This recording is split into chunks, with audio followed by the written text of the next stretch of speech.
Cocaine Nights by J.G. Ballard. Chapter 1, Frontiers and Fatalities. Crossing frontiers is my profession.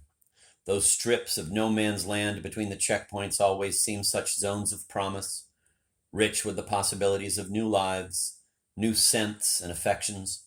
At the same time, they set off a reflex of unease that I have never been able to repress. As the customs officials rummage through my suitcases, I sense them trying to unpack my mind and reveal a contraband of forbidden dreams and memories. And even then, there are the special pleasures of being exposed, which may well have made me a professional tourist. I earn my living as a travel writer, but I accept that this is little more than a masquerade. My real luggage is rarely locked.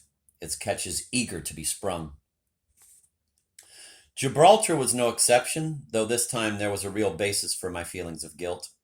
I had arrived on the morning flight from Heathrow, making my first landing on the military runway that served this last outpost of the British Empire. I had always avoided Gibraltar, with its vague air of a provincial England left out too long in the sun. But my reporter's ears and eyes soon took over, and for an hour I explored the narrow streets with their quaint tea rooms, camera shops, and policemen disguised as London bobbies. Gibraltar, like the Costa del Sol, was off my beat. I prefer the long-haul flights to Jakarta and Papeete, those hours of club-class airtime that still give me the sense of having a real destination. The great undying illusion of air travel. In fact, we sit in a small cinema, watching films as blurred as our hopes of discovering somewhere new. We arrive at an airport identical to the one we left, with the same car rental agencies and hotel rooms with their adult movie channels and deodorized bathrooms, side chapels of that lay religion, mass tourism.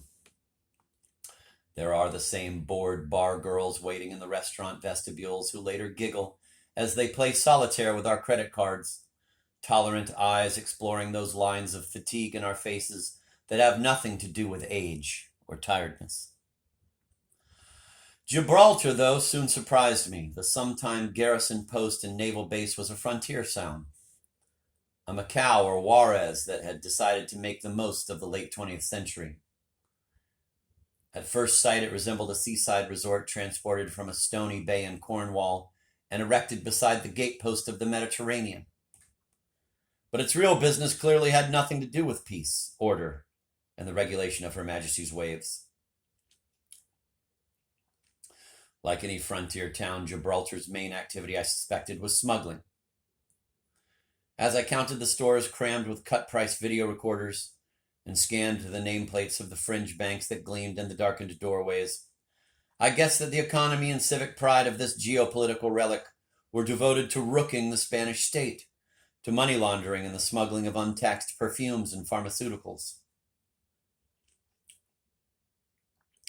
The rock was far larger than I expected, sticking up like a thumb, the local sign of the cuckold in the face of Spain. The raunchy bars had a potent charm like the speedboats in the harbor, their powerful engines cooling after the latest high-speed run from Morocco. As they rode at anchor, I thought of my brother Frank and the family crisis that had brought me to Spain. If the magistrates in Marbella failed to acquit Frank, but released him on bail, one of these sea-skimming craft might rescue him from the medieval constraints of the Spanish legal system.